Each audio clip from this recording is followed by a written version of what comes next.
بسم اللہ الرحمن الرحیم۔ السلام علیکم۔ آج ایک دلچسپ موضوع لے کر آپ کی خدمت میں حاضر ہوا ہوں۔ امید ہے کہ آپ مجھ سے اتفاق یا اختلاف کرتے ہوئے کمنٹ سیکشن میں اپنی رائے کا اظہار ضرور کریں گے۔ آپ نے کچھ لوگوں کو یہ کہتے ہوئے سنا ہوگا کہ پیسہ تو کوئی بڑی چیز نہیں ہے، دولت اور پیسہ تو ہاتھ کا میل ہے، اور یہ فلاں فلاں کے پاس بھی ہوتا ہے۔ آپ جانتے ہیں کہ فلاں فلاں سے مراد کون لوگ ہیں۔ میں مروتاً وہ الفاظ جو ہے وہ حذف کر دیتا ہوں۔ ناظرین، ایسی باتیں کرنے والے دو قسم کے لوگ ہوتے ہیں۔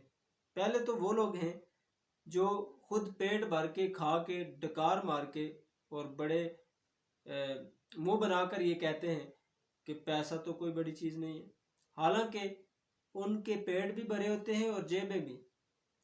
وہ سر سے پاؤں تک عیاشی میں ڈوبے ہوتے ہیں، ان کی پانچوں انگلیاں گھی میں اور سر کڑائی میں ہوتا ہے۔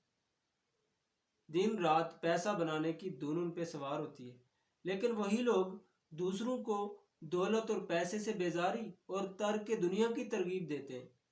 بڑی عجیب بات ہے، ان کے نزدیک پیسہ جمع کرنا اور دولت کمانا معیوب بات ہے، مگر صرف دوسروں کے لیے، ان کے لیے نہیں۔ اور دوسرے وہ لوگ ہیں جو خیالوں کی دنیا میں رہتے ہیں، خوابوں کے شیش محل بناتے رہتے ہیں، ہاتھ پر ہاتھ دھرے نہ وہ محنت کرتے ہیں، کام سے اور محنت سے جی چراتے ہیں۔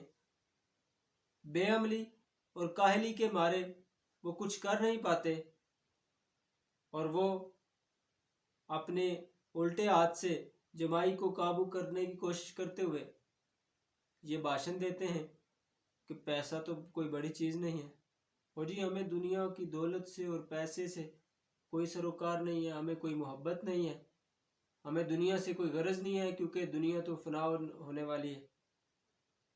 دراصل بات وہی ہے کہ انگور کھٹے ہیں۔ ناظرین، یہ کھلی منافقت اور کھلا تضاد ہے۔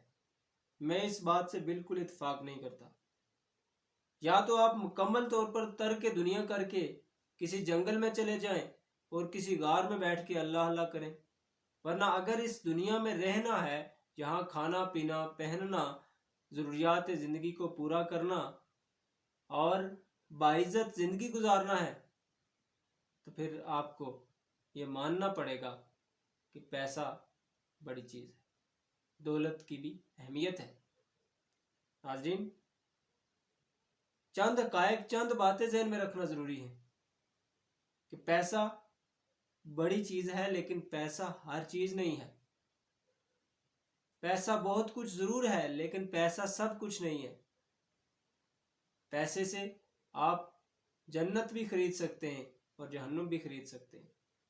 فرق اتنا سا ہے کہ پیسے کو کمائیں ضرور، لیکن پیسے کو، دولت کو کبھی خدا مت بنائیں، کبھی انسانیت اور رشتوں سے زیادہ پیسے کی قدر کو مت بڑھائیں۔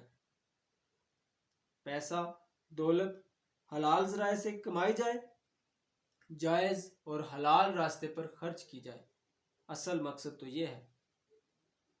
اگر پیسہ یا دولت کوئی چیز نہ ہوتی